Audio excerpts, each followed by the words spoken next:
seen so many female-led superhero movies or female-led action movies in general being called out for being woke and all that BS and stuff. But if you think any of those movies are the worst female-led superhero movies, like I'm sure you know which ones I'm referring to. Have you seen this one right here? And oh boy, I'm about to rip it to pieces right now. Hey guys, this is Frozen Things Stews here, and welcome back to another rant video. And today, I'm going to be doing a rant on Supergirl 1984. So, Supergirl 1984 is well, came out in the year 1984, and is the first live action Supergirl movie, and is directed by Jenna Schreier. I don't know how to pronounce her last name. It stars Helen Slater, Faye Dunaway, Peter O'Toole, Mia Farrow, etc. So basically, the plot for Supergirl, it tells the story of Superman's cousin, Supergirl, to basically when who basically comes to Earth to bring back a powerful orb that the community of Krypton survivors lost, and so basically while there she must fight a wicked witch named Selena to and yada yada yada, who cares. So yeah. So anyway, if you're wondering why I'm talking about this movie, why specifically I'm reviewing this movie, so I'm doing a new movie review series leading up to The Flash, but this time around I'm going to be talking about pretty much the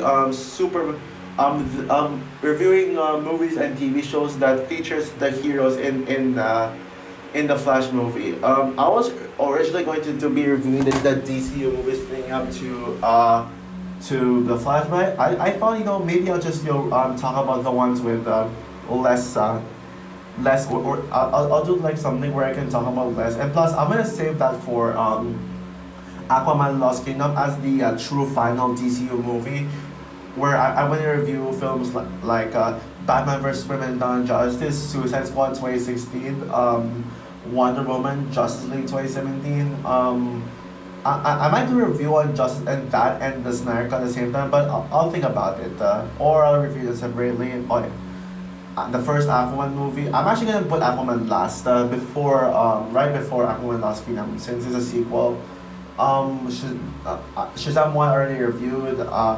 Birds of Prey. Oh yeah, that's also there. Birds of Prey, Wonder Woman 1984, and Wonder Woman 1984, and I guess pretty much it. There's and Aquaman after that. But this time around, yeah, I'm gonna be reviewing any content that features the heroes. We mentioned the characters that appear. Like, I just reviewed Man of Steel, and even though I'm mainly reviewing it for its 10th anniversary, I think it's a perfect time to review that film leading up to The Flash, because The Flash, because General Zod is gonna be in The Flash movie, and quite possibly the villain, and yeah. But one of the heroes who are going to be in The Flash is Supergirl. Supergirl is basically well, I think Supergirl is going to be the style here. As I'm loving what you're doing with Sasha Calle's Supergirl, and I think she'd be perfect for James Gunn's DC movie, especially when she's making adapting a grounded Supergirl movie. A Supergirl movie, like pretty much the comic books movie. So I'm gonna be reviewing this as well, and after this, I'm gonna be reviewing others. I'll talk more about that at the end of the video. But oh boy, now we're going to be talking about this atrocity right here. Oh boy, brace yourselves as I tear this garbage movie to pieces. This atrocity. And yes, I'm now going to be talking about on Supergirl 1984. Oh boy. Oh yeah, my god. Now, thankfully, this won't be long, just like my other videos. And I know I keep saying I don't. I keep saying in some of my reviews that oh, it's gonna be short, but turns out to be long. This one version is gonna be short because literally don't have much to say about this film, but everything I would say about this film are just endless negatives. There is nothing good about this film, nothing worth of value in this horrendous train wreck of a movie. And I know I already said that Dune 1984 was the worst movie of the 80s. Well, to be honest, guys, well, I'll think, like, guys, you know what? I think I take that back. If you think Dune 1984 is the worst movie that ever aired, wait till you see Supergirl, because I think Supergirl might be the worst movie in 1984 and the worst movie of the 1980s decade and of the 1980s decade. And you probably know that the Superman 4: The Quest for Peace also came out in the 80s decade. And yes, I can't believe I'm saying this right now. But Supergirl 1984, yeah, but is worse than Superman 4: The Quest for Peace. As you saw in the title, Supergirl 1984 is the worst Superman movie. Period. It is just insulting as to how bad this movie is. It is just, and I don't even have much to say about it. And yet, all I'm thinking about is nothing but endless negatives of this movie. So yeah, I think the problem with this movie is that there is just nothing of value to this movie. Like the whole movie from start to finish is just such a bore fest. It is painful and agonizing to sit through it. Like there's nothing of entertainment value in this movie. It's just like trying to be cheesy in the worst way possible. Like this is the definite, like we've seen like some old movies being outdated, but never have I seen a movie being even more outdated than this one. I mean, there is no passion put behind this movie. There's not, it's not entertainment.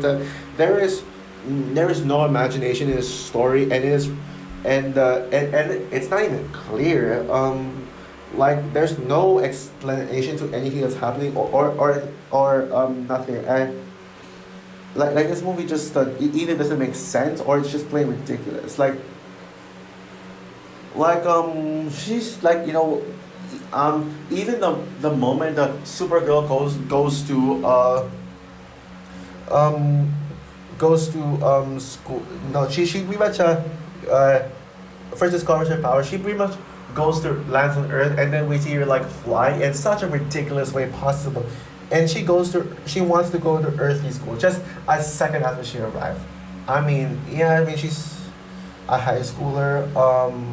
I guess that's what happens. I don't even care about this so-called movie that, I mean, this is even a movie to begin with. And yeah,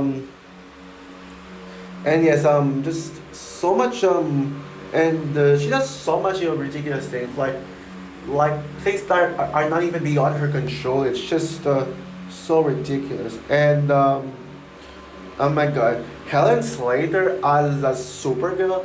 Oh my goodness, she is an awful Supergirl. She's an awful like Supergirl actress. I mean Vanessa Benoist is the most is far better than her, and especially Sasha Calle. I predict that Sasha Calle will be the best Supergirl actress period, even they throw in Melissa Benoist. And so yeah, this is not Supergirl. This is just some imposter pretending to be Supergirl. If you wanna actually play a character, you need to be that character. But her, she does. I mean, I see no passion about. I see no passion with her. She's just I see no passion with her. She's just there. She's just I mean, yeah, and even the villain Selena, one of the worst DC villains ever. One of the worst DC villains, like maybe the worst female DC villain. Like she is just, why? I mean, like, and oh my god, probably the thing that makes the movie torturous the most, the dialogue. Oh my goodness, who wrote this movie? Oh my god, the dialogue is so embarrassing. Like every single line that comes out of their mouth, it's just so questionable. I mean, so many lines are just Um, like, do they need to explain? Like, they're basically explaining the audiences in their faces, like, directly in their faces. They're explaining, like, every single thing going on. Like, they explain to you what's happening in each and up to the point where it doesn't give the audiences the time to actually think about it. Like, like basically, here's some lines here that show how bad poorly they are. Such a pretty world. I can't wait all its my don't call me your sweetness. Sweetness. I am not sweet. I am Selida. I am a bitter pill to swallow. And and I forgot what exactly she said, but this is Earth, and the people here shouldn't be controlled by you. I mean something like that. Yeah, like everything. Like there's not one dialogue where I was like, okay, that's good dialogue, or at least they tried. No, it is just like seriously. And also the CGI in this movie is and even the action scenes like there's a scene in the climax where Supergirl like becomes flat and she looks like a cartoon when she's flat. Like when I saw that the horrifying look of her being flat, I was like blah blah blah. Ugh. And even the action scenes are completely anticlimactic. Like she defeats Selena in a second without even fighting. They didn't. I mean, they're basically like the climax is just basically them spitting out some dialogue, confronting each other, and then there's this whole like tornado created, and then this weird creature that sucks Selena into a mirror. That's it. No, what? No fighting. No, not even throwing a. They don't even throw like a punch. What? What kind of a superhero movie is this? Oh my god. You know what? I'm done. I'm done talking about this movie. Like, my god. This movie is so bad that it makes Superman for the Quest for Peace look like Man of Steel in comparison. Now, the only thing I can compliment is that this is not the worst DC movie. I mean, I take this any day over DC League of Super-Pets, which is still the worst comic book movie in my mind. Yeah, the worst comic book movie, in my opinion. Batman and Robin is worse, and 2017's Justice League is worse. But this is like easily my top five worst DC movies and worst superhero movies. Well, superhero movies, yeah. And it is hands down the worst female-led superhero movie. As a fan of female heroes myself, I am deeply insulted by this pathetic excuse of a movie. So yeah, so with that said, I'm gonna give Supergirl 1984, of course, a 1 out of 10. Yeah. If you want to see a better than 1984 movie, just watch The Karate Kid. Whew. Wow. All that yelling and stuff. Whew. So yeah, that's all for my rant on Supergirl 1984. So now I'm gonna tell you all my plan on how I'm gonna do my review marathon leading up to the Flash. So basically, I'm gonna be like what I said. I'm gonna be reviewing all the basically movies and shows that features the three main heroes in this movie. I'm not gonna review anything featuring Ben Affleck's Batman because I'm saving out his reviewing his movies. So BVS and Justice League for Aquaman and Lost Kingdom when I review all the DC movies. So yeah, here's how I'm gonna do it. Now has gotten out of the way. Now next I'm gonna be reviewing the Supergirl CW TV series, like the Supergirl show, and then I'm gonna be reviewing the two Michael Keaton Batman movies since Michael Keaton's Batman is a huge part in the movie, and of course the last thing I will talk about before the Flash is reviewing the Flash TV show. Yeah, but the CW TV show. What is your opinion on Supergirl 1984? Do you agree with me that this movie is the worst and that it's worst is the worst Superman movie and worse than the Superman for the Quest for Peace? Or do you find some ironic enjoyment in this one at least? Comment down below, like, subscribe, hit the notification bell, and stay tuned for my review of Supergirl, the Supergirl CW TV series with Melissa Benoist. So yeah, bye guys.